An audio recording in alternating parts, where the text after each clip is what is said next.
त्यांच्या सोबतच इतर अनेक पदाधिकारी ज्यांची नावं मी या ठिकाणी उद्घोषित करतोय. श्री विनायक भैया चोथे यांना देखील पक्षात प्रवेश घ्यायचा आहे. त्यानंतर विठ्ठलराव फरताडे माजी सभापती मार्केट कमिटी अंबड, दादासाहेब कदम माजी तालुका प्रमुख शिवसेना अंबड, श्रीमंतराव खटके माजी तालुका प्रमुख शिवसेना अंबड, श्री शंकरराव केंद्रे माजी जिल्हा परिषद सदस्य जालना, बाळासाहेब पांढरे जिल्हा उपाध्यक्ष मेडिकल असोसिएशन, श्री नंदू कुंद शिवसेना लांडे युवा सेना उपजिल्हा प्रमुख, त्याचबरोबर माजी पंचायत समिती सदस्य लक्ष्मणराव काकडे, पंचायत समिती सदस्य माजी पंचायत समिती सदस्य प्रल्हादजी जाधव. मी नावं घोषित करतोय. आपण एकेकाने येऊन पक्ष प्रवेश करायचा आहे आणि ज्यांचा सत्कार झाला त्यांनी समोर खाली बसून घ्या. प्रल्हादजी जाधव माजी पंचायत समिती सदस्य, माजी पंचायत समिती सदस्य गोरखजी शिंदे, मनसे पदाधिकारी राजेंद्र भोसले, माजी विस्तारक युवा सेना गणेशजी शिंदे ज्यांचा प्रवेश झालेला आहे.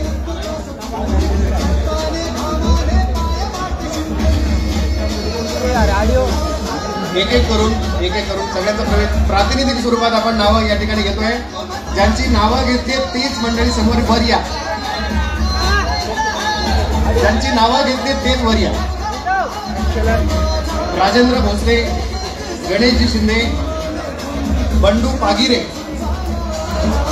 रमेश दादा तौर, माणिक राऊत, कल्याण भुतेकर. मी ज्यांची नावं घोषित करतोय त्यांनीच कृपया मंचावरती यायचं आहे. कल्याणजी भुतेकर, अर्जुन बाबा शेडगे,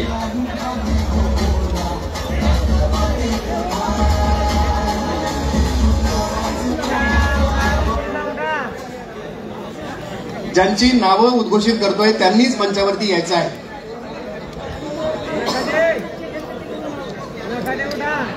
अर्जुन बाबा शेडगे, गोवर्धन उगले किसान सेना प्रमुख तालुका प्रमुख,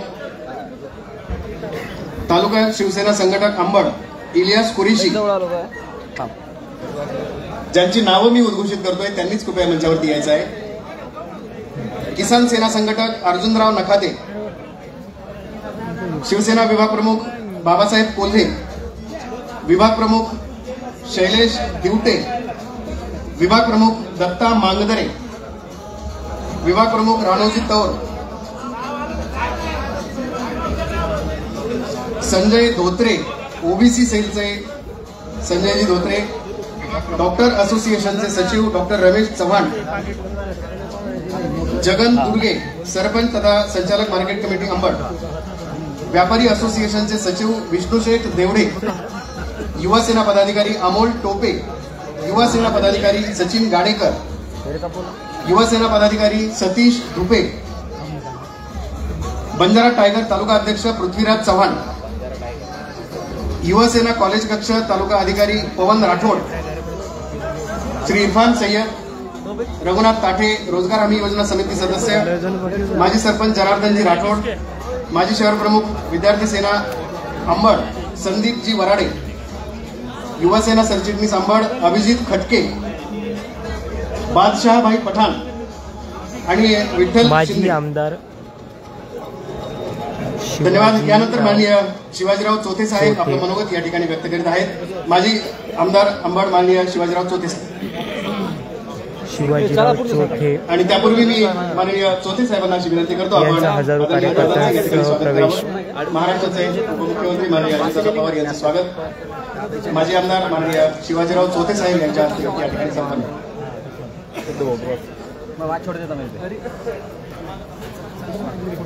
एक अत्यंत सुंदर अशी बैलगाडी ही माननीय अजितदादांना या ठिकाणी भेट देण्यात येते आहे.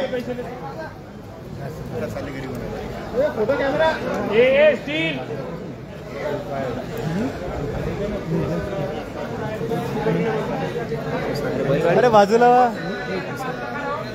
शेती आणि मातीशी सगळी माणसं आणि याच शेती मातीशी निगडीत असणारी सुंदरशी बैलगाडी या ठिकाणी शिवाजीराव चौथे साहेबांच्या मोबाईल खाली बसा. माननीय उपमुख्यमंत्री अजितदादा पवार यांना व्हाईट शर्ट भेट देण्यात येत आहे. मोबाईल आपणही एकदा जोरदार टाळ्यांनी या स्वागत समारोहात सम्मिलित होऊयात. ती बैलगाडी दिसली नाही, बैलगाडी वरती पाहिजे ना. माननीय अजितदादांच्या उपस्थितीमध्ये माजी आमदार शिवाजीराव चौथे साहेबांसह असंख्य पदाधिकारी आणि शेकडो कार्यकर्त्यांसह राष्ट्रवादी काँग्रेसमध्ये हा प्रवेश या ठिकाणी झालेला आहे. यानंतर मी माजी आमदार चौथे साहेबांना विनंती करतो आपण मनोगत व्यक्त करावं. बैल उधळले, पोळा फुटला.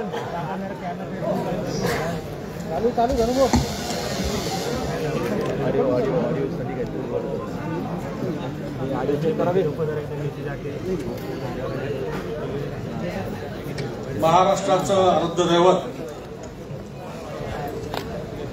राजे छत्रपती शिवाजी महाराज, राजमाता अहिल्यादेवी होळकर, राजश्री छत्रपती शाहू महाराज, डॉक्टर बाबासाहेब आंबेडकर, महात्मा ज्योतिबा फुले आणि आदरणीय यशवंतरावजी चव्हाण साहेब आजच्या कार्यक्रमाला या ठिकाणी आपल्या सर्वांमध्ये उपस्थित असलेले माझा पक्षप्रवेश करून घेण्यासाठी महाराष्ट्र राज्याचे उपमुख्यमंत्री, राष्ट्रवादी काँग्रेस पार्टीचे राष्ट्रीय अध्यक्ष आदरणीय अजितदादा पवार, आमच्या जालना जिल्ह्याचे राष्ट्रवादी काँग्रेसचे जिल्हाध्यक्ष आदरणीय अरविंद अण्णा चव्हाण, पदवीधर मतदारसंघाचे आमदार सतीशजी चव्हाण, शिक्षक सेनेचे आमदार श्रीकृष्णजी काळे, माझे सहकारी पूर्वाश्रमीचे मित्र माजी आमदार श्री सुरेश कुमार लेथरिया, रवींद्रजी कौर, आमच्या ताई शकुंतलाबाई ताई कदम, या ठिकाणी आमच्या बिवडून मुद्दाम आलेले गेवराईचे आमदार पंडित साहेब, आमचे कल्याणरावजी आखाडे, नितीन पाटील, व्यासपीठावर बसलेले सर्व अंबडगंजसंगी तालुक्यातले प्रमुख पदाधिकारी आणि माझ्या सर्व सहकारी बांधवांनो, आजचा दिवस अत्यंत महत्वाचा आहे. खरं जर पाहिलं तर मी दादा आपल्याला भेटून माझा राजीनामा दिल्यानंतर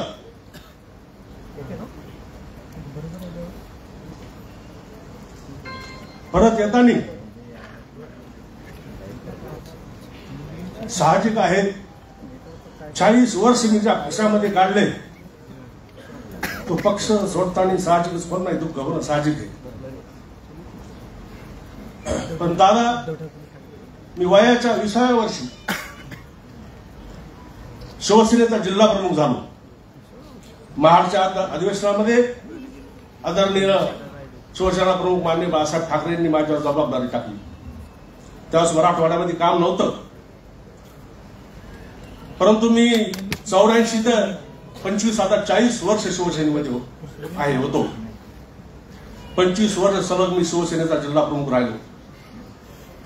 95 ते 99 पर्यंत माझा आमदारकीचा काळ गेला. दादा मला सांगायला या ठिकाणी आनंद होईल की माझ्या अगोदरच्या आमदारांनी माझ्या नंतरच्याही आमदारांनी जेवढे कामं मी केले ते केले नाही ही मुद्दाम होऊन जाणीवपूर्वक या ठिकाणी सांगतो. माणसं जोडली, संघटन करणं, माणसं जोडणं हा माझा मूळ पिंड आहे आणि म्हणून तर 25 वर्षानंतर ही माणसं इथं आली. एवढी अनेक कामं माझ्या या ठिकाणी मी केलेली आहेत आणि मी आपल्याबरोबर का आलो? सत्तेशिवाय समाजकारण होऊ शकत नाही या गोष्टीचं पूर्ण भान माझ्यामध्ये असल्यामुळं दादा मी आपला मार्ग निवडलेला आहे. मला माहिती आहे की आपण फुले, शाहू, आंबेडकर यांच्या विचाराचा वारसा घेऊन या ठिकाणी आपली भूमिका, सामाजिक भूमिका आपण जपत आहात. सगळ्यात महत्वाचं दादा, जातीपातीच्या पलीकडे जाऊन मानवती मूल्य जपण्याचा प्रयत्न आपण या ठिकाणी करत आहात आणि म्हणून या ठिकाणी मुद्दाम उल्लेख करेन की सध्या ढवळलेल्या सामाजिक वातावरणात सुद्धा आपण आपलं अस्तित्व निरपक्षपणे या ठिकाणी टिकून आहात ही आपली सर्वात जमेची बाजू आहे.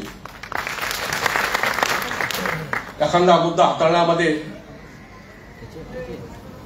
या ठिकाणी मी पाहतो की अत्यंत तुम्ही त्याच्यामध्ये चांगल्या पद्धतीने मुद्दा हाताळतात.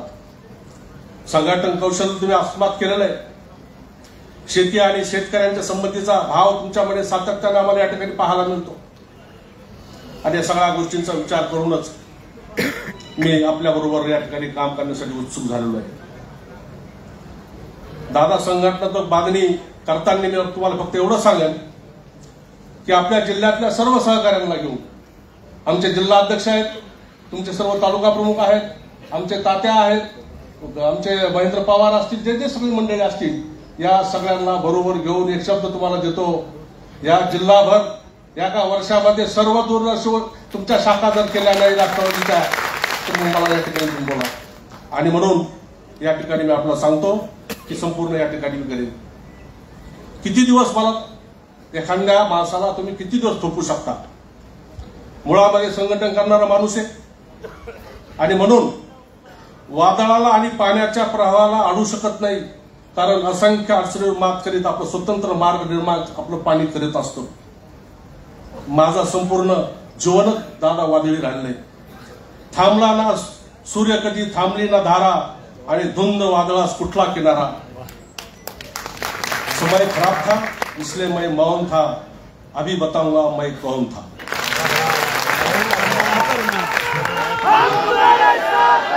दादा स्थानिक स्वराज्याच्या निवडणूक आलेल्या आहेत. निश्चित आपल्या सर्वांच्या सहकार्याला घेऊन जालना जिल्ह्यामध्ये तुम्हाला चांगल्या प्रकारचा कौल देण्याचा आम्ही सगळे म्हणून प्रयत्न करू. बेरजेचं राजकारण करण्याचा आपला स्वभाव आहे. स्पष्ट वक्तेपणा ही आपली ओळख आहे. आणि सगळ्यात महत्वाचं काय असेल तर 50 वर्षाचा वेध घेऊन कृषी, औद्योगिक, शिक्षण या सर्व क्षेत्रामध्ये निर्णय घेण्याची क्षमता दादा आपल्यामध्ये आहे. त्याही पलीकडे जाऊन आदरणीय यशवंतराव चव्हाण यांना भारतरत्न देण्याची मागणी आपण केलेली आहे. हे अत्यंत या ठिकाणी त्यांच्याबद्दल दाखवलेली आपण कमालाची कृतज्ञता या ठिकाणी आम्हाला जाणवते. जालना जिल्ह्यामध्ये मराठवाड्यामध्ये दादा या ठिकाणी खूप अतिवृष्टी झालेली आहे. मी आपल्याला विनंती करणार आहे शेतकऱ्यांच्या वतीनं की आपण संबंधित सर्व प्रशासकीय यंत्रणांना सूचना देऊन शेतकऱ्यांचे पंचनामे करून त्याला अधिकची मदत, आर्थिक मदत कशी मिळेल अशा प्रकारचा प्रयत्न सुद्धा दादा या ठिकाणी आपण करावा. या ठिकाणी मी एवढं सांगेन, जिथं मी होतो तिथं माझी काय परिस्थिती होती. जहां आपको बार बार साबित करना पड़े कि आप सच्चे हैं, जहां आपको बार बार साबित करना पड़े कि आप सच्चे हैं, वहां से दूर हो जाए. जहां इग्नोर किया जाना आदत बन जाए वहां खुद को और जलील मत कीजिए. जहां आपकी अनुपस्थिति किसी को फर्क नहीं डालती वहां आपकी मौजूदगी भी बेमतलब है. जहां हर बार आपकी गलत साबित होते हैं वहां मन नहीं खेल चलता है. जहां आपको सुनने वाला कोई नहीं वहां बोलने की कोशिश भी बेकार है. जहां आपकी वैल्यू सिर्फ आपकी जरूरत से तय होती है वहां आपको इंसान नहीं सामना समझा जाता है. जहां अपना सुकून खोने लगे वहां से चला जाना सबसे बड़ा अपना खुद का प्यार है. आणि म्हणून अशा सगळ्या गोष्टीमुळे मी आपलं बाहेर पडलेलो आहे. मी आपल्याला एवढं सांगेन की दादा जिल्हाभर संघटन उभा करण्याचं काम करीन. आपले आशीर्वाद मला माझ्या पाठीमागे असून द्यावं. एवढे हजारो कार्यकर्ते या ठिकाणी आज माझ्याबरोबर आलेले. मी फक्त एवढा सगळ्यांना एकच सांगेन, जेवढे माझ्याबरोबर या ठिकाणी प्रवेश करायला आलेले ते सगळ्यांनी या ठिकाणी वर हात करावा. आपला सर्वांचा प्रवेश या ठिकाणी निश्चित झाला आहे असं दादाच्या वतीनं मी या ठिकाणी जाहीर करतो. मी अधिकचा वेळ घेत नाही. दादांना बोलून पुढे जायचं, दादांना अधिक बोललं पाहिजे.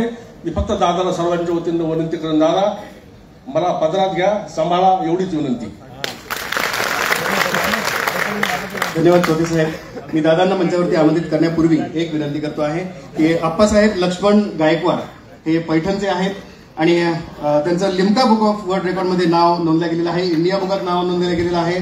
दंड बैठकांच्या संदर्भात 1 तास 49 मिनिटांमध्ये 4004 दंड बैठका मारून त्यांनी लिम्का बुकामध्ये नाव नोंदवलेलं आहे. आपण एक जोरदार टाळ्यांनी त्यांचं कौतुक करूयात, अभिनंदन करूयात. आणि गिनीज बुक ऑफ वर्ल्ड रेकॉर्डसाठी त्यांची तयारी सुरू आहे. 1 तास 49 मिनिटांमध्ये 4004 दंड बैठकांचा हा वर्ल्ड रेकॉर्ड जो लिम्का बुक मध्ये नोंदला गेलेला आहे, elite book of world record मध्ये नाव नोंदलं गेलेलं आहे. आणि आता सर्वोच्च असणाऱ्या गिनीज बुक ऑफ वर्ल्ड रेकॉर्डची त्यांची तयारी सुरू आहे. आप्पासाहेब लक्ष्मण गायकवाड पैठणचे आहेत. आदरणीय दादांच्या हस्ते त्यांना या ठिकाणी सन्मानित करण्यात आलेलं आहे. यानंतर मी आदरणीय दादांना अशी विनंती करतो, आपण सभेला संबोधित करावं, मार्गदर्शन करावं.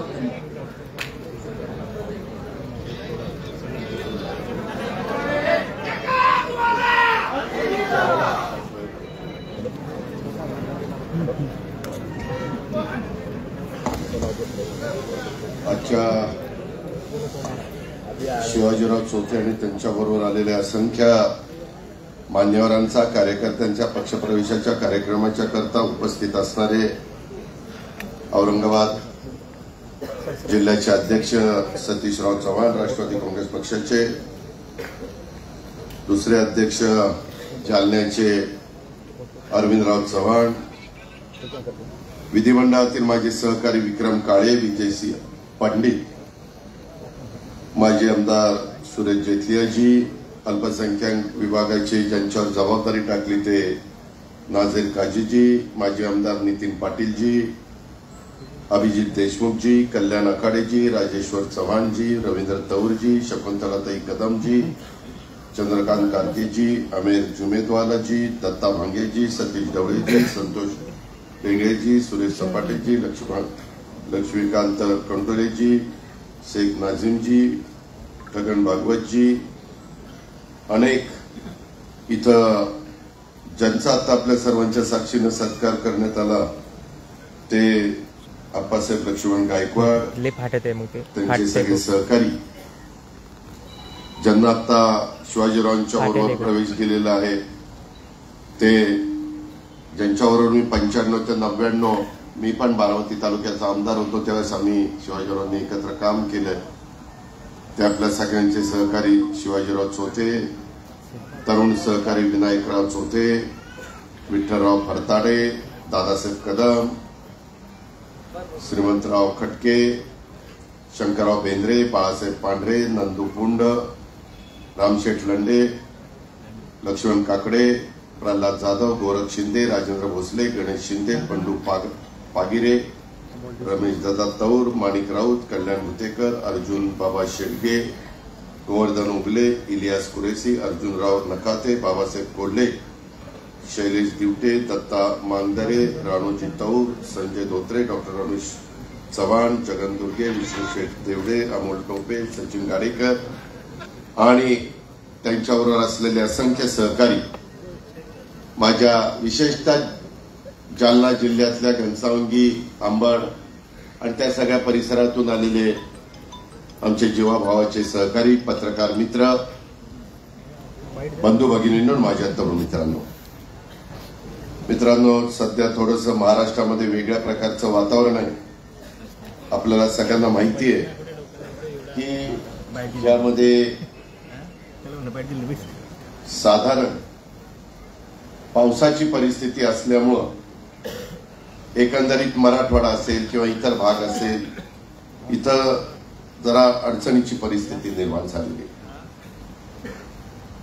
मला बरेच दिवसापूर्वी शिवाजीरावांना ज्यावेळेस मी मुंबईमध्ये चर्चा केली त्यावेळेस शिवाजीरावांनी सांगितलं की दादा, मी सर्वसामान्य माणसांच्या मध्ये काम करणारा, सर्व जाती धर्माला बरोबर घेऊन जाणारा एक कार्यकर्ता आहे. आणि त्यांनी जसं सांगितलं तसं सुरुवातीला अतिशय तरुण वयामध्ये सरसेनापती, हिंदू हृदय सम्राट बाळासाहेब ठाकरेंनी शिवसेनेची स्थापना केली, मुंबई डोळ्यासमोर ठेवून केली. परंतु त्या काळामध्ये काँग्रेसची राजवट देशाला स्वातंत्र्य मिळाल्यापासून किंवा त्याच्या आधीपासून तो पक्ष समाजामध्ये काम करत होता आणि त्याच्यामध्ये ठराविकच लोकांचे 30 माणसं सतत वेगवेगळ्या भागामध्ये प्रतिनिधित्व करत होती. हा इतिहास आपल्या सगळ्यांच्या समोर आहे आणि त्याच्यामुळं नवीन कार्यकर्त्यालाही वाटतं, वेगवेगळ्या सहकार्याला वाटतं की मलाही कुठे संधी मिळाली पाहिजे. पण सुरुवातीचा काळ वेगळा होता. देशाला स्वातंत्र्य मिळाल्यानंतर सातत्याने काँग्रेसचे सरकार देश पातळीवर अनेक राज्यांच्या मध्ये होते, आपल्या इथं पण होतं. संयुक्त महाराष्ट्राचा मंगलकारी स्वर्गीय यशवंतराव चव्हाण साहेबांनी आणला, त्याही वेळेस चव्हाण साहेबांनी मराठवाडा विदर्भ सह संपूर्ण महाराष्ट्र संयुक्त महाराष्ट्र तयार केला, मुंबईसह. उद्याच मराठवाडा मुक्ती संग्राम, त्याच्यामध्ये उद्याचा महत्वाचा दिवस आहे आणि त्याचा झेंडावंदन करण्याचं काम, त्यावेळेस काम करणाऱ्या मान्यवरांना मानवंदना देण्याचं काम राज्याच्या मुख्यमंत्र्यांच्या सहित आम्ही सगळेजण या 8 जिल्ह्यामध्ये जाऊन करत असतो. मी देखील आपली सभा झाल्यानंतर बीडला चाललेलो. उद्या रात्री मुख्यमंत्री इथली झेंडावंदन करण्याच्या करता येतात. तुमच्या तिथं पालकमंत्री पंकजाताई मुंडे ह्या जाणार आहेत. सांगायचं तात्पर्य की तेव्हापासून चव्हाण साहेब असतील, त्याच्यानंतरच्या काळामध्ये वसंतराव नाईक असतील, वसंतदादा असतील, आदरणीय पवार साहेब असतील, अशा अनेक दिग्गज नेत्यांनी या राज्यामध्ये काँग्रेसच्या विचारसरणीनं काम केलेलं आपण सगळ्यांनी पाहिलं. पण कुठंतरी ग्रामीण भागामध्ये अस्वस्थता होती आणि त्याच्यातून मराठी माणसांच्या करता मुंबई डोळ्यासमोर ठेवून तिथं मराठी माणसावर जरा अन्याय होत होता म्हणून शिवसेना स्थापन करण्यात आली आणि मग ती हळूहळू महाराष्ट्रात वेगवेगळ्या भागामध्ये पसरली.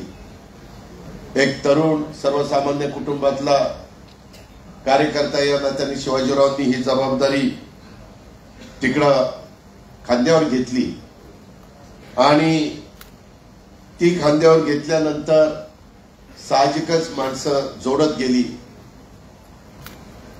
हिंदू हृदय सम्राट बाळासाहेब ठाकरेंची भाषणं व्हायची, त्यावेळेस लोकांना स्फूर्ती मिळायची, ईर्ष्या निर्माण व्हायची आणि त्याच्यातून 95च्या निवडणुकीमध्ये ह्या राज्यामध्ये शिवसेनेचं सरकार आलं, मनोहर जोशी मुख्यमंत्री झाले आणि त्याच वेळेस तुमच्या मतदारसंघातनं शिवाजीराव चोथ्यांच्या सारखा एक सर्वसामान्य कुटुंबातल्या कार्यकर्त्याला तुम्ही सगळ्यांनी प्रेमाने निवडून दिलं. राजकीय क्षेत्राबरोबरच शिवाजीरावांनी सामाजिक, शैक्षणिक, सहकार क्षेत्रामध्ये देखील त्यांचं मोठं योगदान आहे. 95 ते 99 ते ज्यावेळेस आमदार झाले आणि विधानसभेचे सदस्य झाल्यानंतर त्यांनी अंबड आणि तिथल्या सगळ्या भागाच्या करता, विकासाच्या करता, परिसराच्या करता, तिथे जनतेचे प्रश्न सोडवण्याच्या करता सभागृहामध्ये देखील आवाज उठवण्याचं काम केलं. त्यावेळेस मी विरोधी पक्षात होतो. मी त्याच्या आधी सुधाकरराव नाईकांच्या मंत्रिमंडळामध्ये राज्यमंत्री म्हणून कामाची संधी मलाही अतिशय तरुण वयामध्ये मिळालेली होती आणि त्याच्यामध्ये जनतेचे प्रश्न सोडवण्याच्या करता किंवा स्वामी रामानंद शिक्षण मंडळाची त्यांनी स्थापना केली. आपल्या जालना जिल्हा मध्यवर्ती सहकारी बँकेवर देखील संचालक म्हणून त्यांनी त्या ठिकाणी काम केलेलं आहे. आताही ते संचालक म्हणून तिथं काम करतात. जालना दूध संघ असेल किंवा महाराष्ट्र राज्य रोजगार हमी योजनेचा समितीचे सदस्य म्हणून काम असेल किंवा महाराष्ट्र राज्य दूध उत्पादक संघ महानंद मुंबई इथल्याही मध्ये त्यांनी महानंदवर काम केलं. डॉक्टर बाबासाहेब आंबेडकर मराठवाडा विद्यापीठ सिनेटचे मेंबर म्हणून त्यांनी काम केलं. अंबड नागरी सहकारी पतसंस्था अतिशय चांगल्या पद्धतीनं चालवण्याचं काम हे आमच्या शिवाजीरावांच्या नेतृत्वाखाली चाललंय आणि त्याच्यामुळं एकंदरीतच आत्ताही मी ते भाषण करत असताना बारकाईने बघत होतो. थोडासा त्यांचा कंठ हा दाटून आलेला होता कारण जो पक्ष आपण वाढवला 40 वर्ष त्या पक्षाच्या करता जीवाचं रान केलं, कार्यकर्ते निर्माण केले. आजही पक्षप्रवेश देत असताना मी पाहत होतो अनेक जण वेगवेगळ्या विभाग प्रमुख आहेत, जिल्हा परिषदेचे सदस्य म्हणून काम केलेलं आहे, काहींनी किसान सेना त्याचं काम प्रमुख म्हणून केलेलं आहे, मेडिकल असोसिएशनमध्ये काहींनी कामं केलेली आहेत, त्याच्यामध्ये पंचायत समिती असेल, वेगवेगळ्या गावचे सरपंच असतील, मार्केट कमिटी असतील, सहकारातल्या संस्था असतील, असे अनेक संस्थांच्यावर काम करणारे कार्यकर्ते त्यांना आता आपण पक्षप्रवेश दिला. मित्रांनो, मी नेहमी सांगतो की राष्ट्रवादी काँग्रेस पक्ष देखील स्वर्गीय यशवंतराव चव्हाण साहेबांच्या विचारांनी आणि शिवशाहू फुले आंबेडकरांच्या विचारधारेवर पुढे जाणारा पक्ष. शेवटी तुम्हाला समाजामध्ये काम करायचं असेल तर सर्व जाती धर्माला, त्याच्यामध्ये जातीचा पंथाचा वेगवेगळा मतभेद करून चालत नाही. शेवटी आपण सगळे माणूस आहे, माणुसकी महत्वाची. आता ह्याच्यातले अनेक जण शेतकरी आहेत, अनेक जण काळ्यांची इमानीद्वारे सेवा करायचा प्रयत्न करतात. आम्ही देखील महायुतीच्या सरकारच्या माध्यमातून जेवढं काही शेतकऱ्याला न्याय देता येईल तो न्याय देण्याचा प्रयत्न आम्ही त्या बाबतीमध्ये करतोय. परंतु कधीतरी निसर्गाने अवकृपा दाखवल्यानंतर तुमच्या माझ्यावर जे संकट येतं, कधी दुष्काळ पडतो, कधी पाऊस जास्त होतो, कधी आपलं जायकवाडी देखील भरत नाही. आता जायकवाडी दोनदा भरलं असतं एवढं पाणी तिथं वाहून चाललेलं आहे. गोदाकाठ आपल्या जिल्ह्यातनं जातो. मग माझा छत्रपती संभाजीनगर जिल्हा असेल, परभणी जिल्हा असेल, माझा बीड जिल्हा असेल, माझा जालना जिल्हा असेल, ह्या सगळ्या भागातनं ही गोदावरी वाट काढत पुढे जात असते. त्यावेळेस तिथं पाटबंधारे खात्याचा मंत्री असताना माझ्यावर बिनबुडाचे आरोप झाले. कारण नसताना मला बदनाम करण्यात आलं. परंतु नाथसागर या धरणापासून बाबळी बॅरेज पर्यंत अनेक ठिकाणी बॅरेजेस करण्याचं काम, छोटी छोटी धरणच करण्याचं काम आपण केलं. वास्तविक आज दोन्ही तीरावर जे काही तुम्हाला ऊसाची शेती दिसते, जी तूर दिसते, जे सोयाबीन दिसतं, जे कापूस दिसतो, ज्या फळबागा दिसतात, त्याला तुमचे कष्ट आहेच, त्याबद्दल दुमत नाही. त्याच्यामध्ये आपला जायकवाडी धरणाच्या देखील पाण्याचा महत्वाचा हिस्सा त्याच्यामध्ये आहे. पण तरी देखील ही कामं ज्या त्यावेळेस त्यावेळेस विलासराव देशमुख राज्याचे मुख्यमंत्री होते आणि मी त्यांना सांगितलेलं होतं की मुख्यमंत्री महोदय, आपल्याला हे काम केल्याशिवाय गत्यंतर नाही. आपण त्याच्यानंतर गोदावरीच नाही, नंतर सिंफण्याला बॅरेजेस केले, तापीला बॅरेजेस केले, मांजरा नदीवर बॅरेजेस केले आणि त्याच्यातून इथली तर साधू संतांची भूमी, इथली जमीन अतिशय सुपीक, इथं पेरल्यानंतर पाऊस काळ चांगला झाल्यानंतर भरभरून त्या ठिकाणी धान्य उगवतं येतं. अशा पद्धतीनं इथला सगळा परिसर आणि त्याच्यामध्ये हे पाणी देण्याचं काम आपण केलं. अजूनही काही समस्या आहेत, नाही असं नाही. आज देखील हा सगळा विषय इथं आमच्या शिवाजीरावांचा पक्ष प्रवेश करत असताना आपल्या सगळ्यांच्या समोर एक महत्वाचं संकट आहे आणि ते म्हणजे जो गेल्या काही दिवसामध्ये राज्यातल्या वेगवेगळ्या भागात, विशेषतः माझ्या मराठवाड्यातला जालना असेल, बीड असेल, नांदेड असेल, या भागामध्ये मुसळधार पाऊस झाला आणि अनेक गावांच्या मध्ये इव्हन छत्रपती संभाजीनगर, आज पैठणचे पण लोक मला एअरपोर्टला भेटले, तिथं पण ती कॉलनी आहे, तिथं अजून पण पाणी होतं. अशा प्रकारची परिस्थिती आहे आणि अतिशय पाऊस पडल्यामुळे अनेक गावांच्या मध्ये माझ्या बळीराजाचं, माझ्या कष्टकऱ्यांचं, माझ्या शेतकऱ्यांच्या पिकांचं अतोनात नुकसान झालेलं आहे. आणि अशा संकटाच्या काळामध्ये महायुतीचं सरकार शेतकऱ्यांच्या पाठीशी भक्कमपणे उभं आहे. त्याच्यामध्ये अडचणीत असलेल्या माझ्या शेतकऱ्याला पुन्हा उभारी देण्याच्यासाठी आजच 12 वाजता कॅबिनेट झाली, त्याच्यामध्ये आम्ही निर्णय घेतलाय. सगळ्या जिल्हाधिकाऱ्यांना पंचनामे करायला सांगितलेलं आहे. त्यामध्ये कुठं कुठं चिरीखाली झालेली आहे, काही ठिकाणी बकऱ्या असतील, त्याच्यामध्ये मेंढ्या असतील, कोंबड्या असतील, गाई असतील, आपले बैल असतील, जनावर असतील, ही देखील त्याच्यामध्ये वाहून गेली. काही ठिकाणी मनुष्यहानी पण झालेली आहे.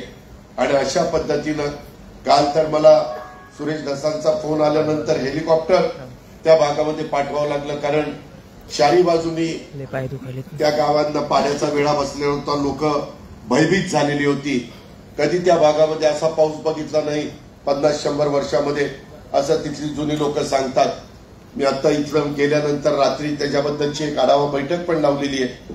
अशा पद्धतीनं ह्या सगळ्या गोष्टी घडतायत आणि या अडचणीतनं माझ्या शेतकऱ्याला पुन्हा कशी उभारी देता येईल याकरता आजच आम्ही निर्णय घेतलेले आणि त्याच्यामध्ये प्रत्येक पालकमंत्र्यांना तिथं बारकाईनं लक्ष द्यायला सांगितलेलं आहे.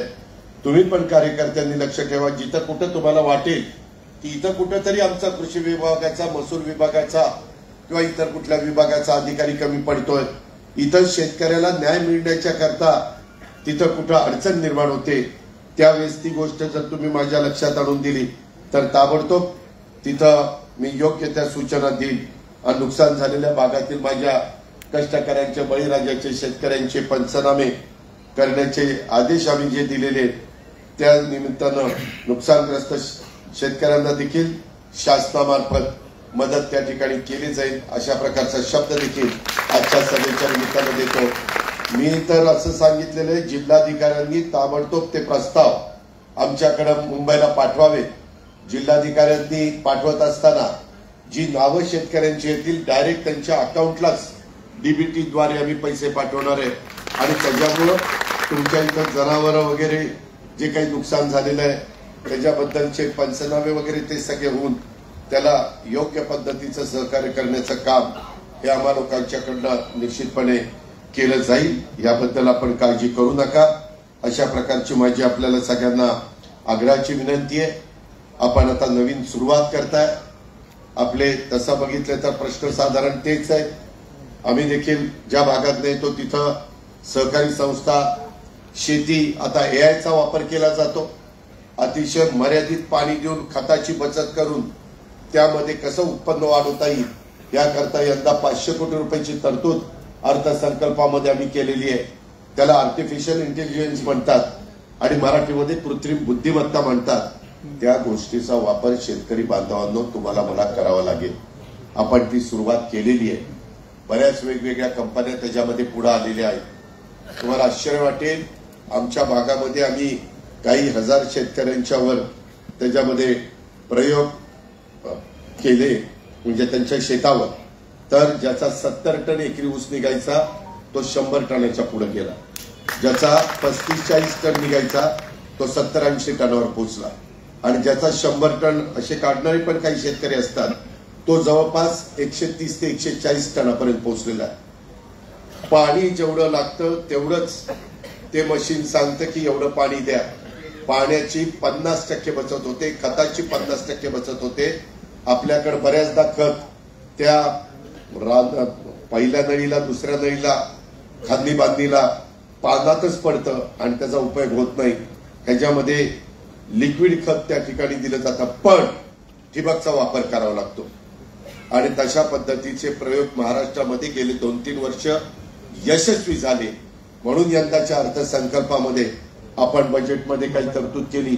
माझा तर प्रयत्न हा आहे, आता कृषी मंत्रालयाची जबाबदारी आम्ही दत्तामामा भरणेंच्यावर दिलेली आहे। ते पण हाडाचा शेतकरी आहे, त्याची पण डाळिंब, त्याची द्राक्ष, त्याचं त्या ठिकाणी केळी, त्याचा ऊस, एवढी जबरदस्त पिकं असतात म्हणजे तुमचा विश्वास बसणार नाही। पण त्याच्या वडिलांनी आणि त्याच्या आजोबांनी एवढ्या माळावरच्या जमिनीमध्ये उजनीचं इकडून तिकडून लांबनं पाणी आणून एवढे कष्ट केले। पूर्वी त्यांच्याकडे काही नव्हतं, जमीन होती, आता मात्र त्याच्या कुटुंबियाचा 15 ते 20 हजार टन ऊस त्या ठिकाणी कारखान्याला जातो। अशाकडं आपल्या कृषी खात्याची जबाबदारी दिलेली आहे। त्याला दत्तामामाला पण मी त्याला सगळेजण मामा नावाने ओळखतात, तिथं त्यांनाही सांगितलेलं आहे की तुला या गोष्टीची जाण आहे। आपल्या शेतकऱ्यांना आपल्याला अतिशय चांगल्या पद्धतीनं त्यांचं राहणीमान बदलून द्यायचं आहे आणि म्हणून आमच्या सगळ्यांचे प्रयत्न चाललेले आहेत। शेतीच्या पाण्याचा, पिण्याच्या पाण्याचा आम्ही आता तुम्हाला वीज माफी केलेली आहे। वीज माफी केलेली असली तरी त्यांचे पैसे आम्ही राज्य सरकारच्या तिजोरीतून भरतो। 20,000 कोटी रुपये 3 हॉर्सपॉवर, 5 हॉर्सपॉवर, 7.5 हॉर्सपॉवरच्या मोटारला आम्ही त्या ठिकाणी भरतोय आणि त्याच्यातनं तुम्ही तुमच्या बिलाचा खर्च आम्ही कमी केलेला आहे। आता पंतप्रधान नरेंद्र मोदी आणि राज्य सरकार मिळून 12,000 रुपये शेतकऱ्याला त्या ठिकाणी अकाउंटला वर्षाला देतं। इतर पण वेगवेगळ्या प्रकारच्या योजना आहेत, परंतु ह्या योजना देत असताना माझ्या शेतकऱ्यांनी कष्टाने पिकवलेला भाजीपाला, कष्टाने पिकवलेली फळं आणि कष्टाने पिकवलेलं धान्य, आम्हाला त्या तूर, सोयाबीन किंवा कापूस अशी कुठलीही पिकं, ह्याला कसा दर, कांद्याच्याही बद्दल आज बराच मंत्रिमंडळामध्ये चर्चा झाली। कांद्यांनी पुन्हा वांदा आणलेल्या अशा प्रकारची परिस्थिती आहे। लोक अक्षरशः वैतागून गेलेली आहेत आणि चाळीला पैसे दिले कांद्याच्या तर त्याच्यात पावसाने कांदे वाहून गेलेले आपण त्या ठिकाणी बघतोय। अशा पद्धतीचं हे सगळं संकटावर मात करण्याचं काम आम्हा लोकांचं सगळ्यांचं चाललेलं आहे। परंतु ह्या निमित्तानं शिवाजीराव आणि त्यांच्या सर्व सहकारी मित्रांनी राष्ट्रवादी काँग्रेस पक्षामध्ये येण्याचा जो निर्णय घेतला त्याबद्दल एक राष्ट्रवादी काँग्रेस पक्षाचा अध्यक्ष या नात्याने हे राष्ट्रवादी